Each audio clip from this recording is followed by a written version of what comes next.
కాంగ్రెస్ పార్టీలో ఉంటూ కాంగ్రెస్ పార్టీకి నష్టం కలిగించాలని చూస్తే ఊరుకోమని పినపాక కాంగ్రెస్ పార్టీ మండల అధ్యక్షులు గొడిశాల రామనాథం మండిపడ్డారు.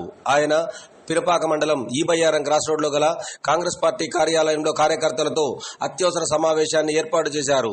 కాంగ్రెస్ పార్టీలో ఉంటూ కాంగ్రెస్ పార్టీకి నష్టం కలిగిస్తున్న తిరుపతి రెడ్డి అనే వ్యక్తిని పార్టీ నుండి సస్పెండ్ చేస్తున్నట్లుగా ఆయన ప్రకటించారు. ఇప్పుడు ఆయన మాటల్లో విందాం. తిరుపతి రెడ్డి అలియాస్ బుల్లయ్య అనే వ్యక్తి పార్టీకి సంబంధం లేని వ్యక్తి. అతను ఈ రోజున కార్యకర్తల అధిష్టం మేరకు నేను పార్టీ నుంచి బహిష్కరిస్తున్నాను. ఎందుకంటే పార్టీకి సంబంధం లేదు. ఓన్లీ కాంట్రాక్టర్ మాత్రమే. కాంట్రాక్టర్ అధిష్టానం ఉపయోగించుకోండి, పార్టీకి మాత్రం సంబంధం లేదు. ఈ రోజు నుంచి ఆయన బహిష్కరిస్తున్నా. పార్టీ విషయాలలో మాత్రం ఆయనకి ఏం మాత్రం చెప్పవద్దు అనేది నేను అధ్యక్షురాలు తెలియజేస్తున్నా.